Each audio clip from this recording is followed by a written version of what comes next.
तो मैंने जो प्रेडिक्शन वीडियो शेयर किया था, जो ये ऑनगोइंग टेंशन्स चल रही हैं, उसे काफ़ी सराहा आप लोगों ने, उसके लिए बहुत बहुत शुक्रिया। बट ये वक्त एक्चुअली बहुत ज़्यादा गंभीर है।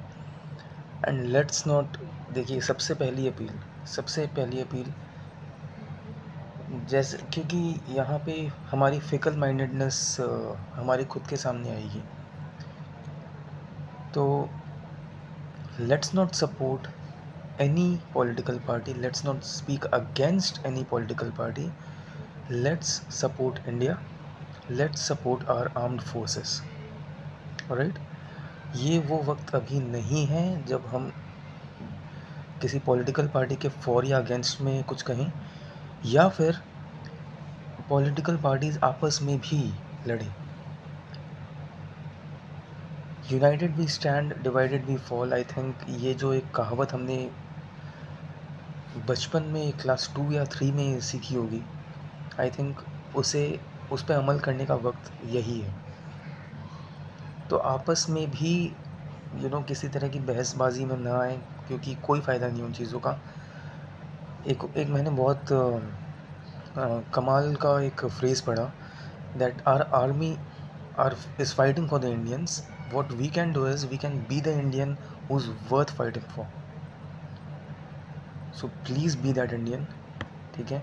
ये वक्त पॉलिटिक्स करने का नहीं है, ये वक्त किसी पर्टिकुलर पॉलिटिकल पार्टी या किसी पर्टिकुलर नेता को सपोर्ट करने का, या किसी पर्टिकुलर पॉलिटिकल पार्टी या किसी पर्टिकुलर नेता के खिलाफ बोलने का नहीं है। प्लीज़, आप लोग, बहुत सारे लोग मुझे मैसेज कर रहे हैं और जानना चाह रहे हैं कि चीज़ें नॉर्मल कब होंगी। तो मैंने जो एक एनालिसिस किया है, एक ऐसी बात मैं कहूँगा जो कि शायद आप लोग सुनना न चाहें, क्योंकि ये वो वक्त है जहाँ पे शांति की अपील भी एक तरह से खारिज की जा रही है। And I actually agree with that, क्योंकि ये ऐसे वक्त में शांति की अपील करना, like, if anyone objects to that, well, you should accept that as well. कोई अगर शांति की अपील के खिलाफ अभी कह रहा है, तो वो व्यक्ति गलत नहीं है। ये वक्त शांति की अपील करने का भी नहीं है। सोचिए, मतलब कितना अनफॉर्चुनेट समय है ये। बट फिर भी मैं यही कहूँगा कि अगर आप ये चाह रहे हो कि सिचुएशन नॉर्मल हो जाए, तो ये भी बहुत ही बेहतरीन बात है, क्योंकि ऐसे में तो लोग डिस्ट्रक्शन चाह रहे हैं, मतलब, और ये इस तरह के लोग दोनों तरफ हैं। और जो लोग डिस्ट्रक्शन चाह रहे हैं, उन्हें भी गलत अभी नहीं कहा जा सकता। अगर कुछ लोग पाकिस्तान का डिस्ट्रक्शन चाह रहे हैं, I mean, we can not say that they are wrong. अभी ये ऐसी सिचुएशन है। बट अगर आपका सवाल ये है कि सिचुएशन नॉर्मल कब होगी, तो वेल, ये तो तभी पॉसिबल है जब दोनों देशों के जो प्लानिटरी अलाइनमेंट्स हैं, या फिर दोनों देशों के जो नंबर्स हैं, अगर हम न्यूमरोलॉजी के पॉइंट ऑफ व्यू से देखें, तो ये, सॉरी टू डिसअपॉइंट यू, लेकिन ये तभी पॉसिबल है जब दोनों देशों के नंबर्स अच्छे हों। एक देश के नंबर्स बहुत ख़राब हैं, दूसरे देश के अच्छे हैं, तो डिस्ट्रक्शन होगा, शांति नहीं होगी। मैंने बहुत क्लियरली एक्सप्लेन किया कि अगर ये जंग होती है तो India will easily demolish Pakistan. India will literally destroy Pakistan, and that will surely happen अगर जंग होती है तो। And actually we are already in state of war. सिर्फ ऑफिशियल अनाउंसमेंट नहीं हुआ है, अदरवाइज़ जो भी गतिविधियाँ हो रही हैं वो उसी ओर इशारा कर रही हैं। बट मैं आपको बताऊं, अगर आप चाह रहे हैं कि सिचुएशन नॉर्मल हो, तो ये तभी पॉसिबल है जब दोनों देशों के लिए सिचुएशन नॉर्मल हो। तो अगर आप न्यूमरोलॉजिकल एनालिसिस चाहते हैं इसका, तो ये तभी पॉसिबल है जब दोनों देशों के नंबर्स अच्छे हो जाएं। Right? We have complete faith in our Indian armed forces, and it's only because of them that we are even able to breathe. So that's why we should thank them whenever we breathe. जब भी हम सांस लें, तब हमारी Indian army का हमें शुक्रिया अदा करना चाहिए, जब भी सांस लें। हर दुआ में हमें उन्हें शामिल करना चाहिए। बट शांति के लिए ये ज़रूरी है कि दोनों देशों के नंबर्स अच्छे हों, और ये मुझे 21 मई से पहले होता हुआ नज़र नहीं आ रहा। और 21 मई भी अगर हो जाए, I think we should consider ourselves very very very fortunate, क्योंकि जब एक जंगी हालात होते हैं, आप रशिया और यूक्रेन के हालात देख लें, कितने सालों से जंग चली आ रही है। तो अगर सिचुएशन को थोड़ा सा भी बेटर होना है, वो मुझे 21 मई से पहले होता हुआ नज़र नहीं आ रहा। क्यों? क्योंकि 21 मई से जेमिनाई टाइम पीरियड शुरू हो रहा है, and Gemini is a sun sign that is ruled by number 5। Alright, और 5 वो नंबर है अभी, आई मीन इंडिया और पाकिस्तान के कॉन्टेक्स्ट में अगर देखें, तो इंडिया के जो नंबर्स हैं और पाकिस्तान के जो नंबर्स हैं, वो सारे नंबर्स का कॉम्बिनेशन 5 के साथ ख़राब नहीं है। उन सारे नंबर्स का कॉम्बिनेशन नंबर 5 के साथ अच्छा है। इंडिया पाकिस्तान का सन साइन एक ही है। अगर हम डेट ऑफ बर्थ, पाकिस्तान का डेट ऑफ बर्थ 14 अगस्त 1947 और इंडिया का date of birth 15 August 1947 consider करें, तो अब फिर आप कहोगे इंडिया का डेट ऑफ बर्थ 15 अगस्त 1947 कैसे हो सकता है, इंडिया तो हज़ारों सालों से है। Definitely I completely agree, but it 15 August 1947 was a day when India was actually reborn after 200 years of slavery. So it was definitely a day when India got a new life. तो उस लिहाज से जो दोनों देशों के numbers हैं, वो सारे नंबर्स का कॉम्बिनेशन नंबर 5 के साथ ख़राब नहीं है।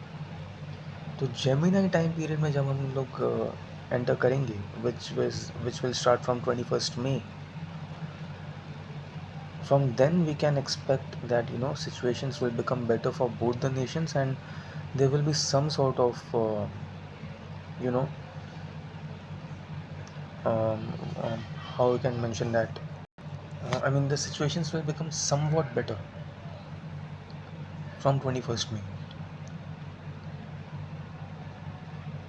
मैं पूरी तरह से कदर करता हूँ आप सभी के जज्बातों की, और जो भी लोग शांति की अपील को खारिज कर रहे हैं, उन्हें भी उनकी भी बात मैं समझ सकता हूँ। जो लोग अभी डिस्ट्रक्शन चाह रहे हैं पाकिस्तान का, उनकी भी बात मैं समझ रहा हूँ, और उनके ओपिनियन को भी सैल्यूट है actually, because yes, even there wish is not wrong, there even there wish is justified, it is justified without a doubt. Let's stand with our Indian armed forces. Let's not fight among each other due to some sort of politics. ये वो वक्त नहीं है, जब election का time आएगा उस वक्त कर लेना ये सब. At least be the Indian worth fighting for. You know, our armed forces are fighting for us. It's because of them that we are sitting in our rooms, or we are playing around, fooling around. Alright? Let's make their sacrifices worthwhile. Please do not fight over any sort of stupid politics. This is not the time for that. मुझे पता नहीं कि मेरी इन बातों को किस तरह से लिया जाएगा, बट इंडियन आर्मी, दिल से यार, उन सब के परिवारों को दिल से नमन. उनके चरणों में मैं अपना शीश झुकाकर उन्हें नमन करना चाहूँगा, सारे सिपाहियों को और उनके परिवारों को. Let's stand with them. Let's pray कि सिचुएशंस नॉर्मल हो जाएं. येस, अगर आप डिस्ट्रक्शन चाह रहे हैं पाकिस्तान का, वो भी गलत नहीं है, ठीक है. बट अगर जिन लोगों ने मुझसे पूछा है कि सिचुएशन नॉर्मल कब होगी, तो अगर आपका ये सवाल है कि सिचुएशन नॉर्मल कब होगी, तो उसके साथ साथ ये विश अगर आप रख रहे हो, destruction of Pakistan is your wish, then your question becomes an absurd question. फिर कह रहा हूँ कि अगर कोई भी पाकिस्तान का डिस्ट्रक्शन चाह रहा है, वो भी जस्टिफाइड है. सो ऑन दैट नोट मुझे बहुत संभल के कहना पड़ता है, क्योंकि मेरी बातों को भी बहुत ज़्यादा मिस इंटरप्रेट किया जाता है, बहुत ज़्यादा. which is actually very disappointing. So as I said 21st मई से पहले मुझे सिचुएशंस बेटर होती हुई नहीं नज़र आ रही हैं. 21st मई से somewhat better, like one once we enter the Gemini time period because of number 5, you know, situations might become somewhat better. और वो इसलिए क्योंकि जो दोनों देशों के नंबर्स हैं वो सारे नंबर्स का कॉम्बिनेशन 5 के साथ ख़राब नहीं है. Alright, so that's it for the time being. You know, इससे रिलेटेड और कुछ भी मेरे पास इनपुट होगा तो मैं शेयर करने की कोशिश करूँगा. और आप सभी का तहे दिल से शुक्रिया मेरे काम को सराहने के लिए. तो बने रहिए आप सभी चैनल के साथ और प्रे करते रहिए इंडियन आर्म्ड फोर्सेस के लिए. आप सबसे मुलाकात होगी अगले वीडियो में. जय हिंद, वंदे मातरम, भारत माता की जय, सत्यमेव जयते, हिंदुस्तान जिंदाबाद, इंडियन आर्मी जिंदाबाद. जय श्री राम, जय श्री श्याम, हर हर महादेव.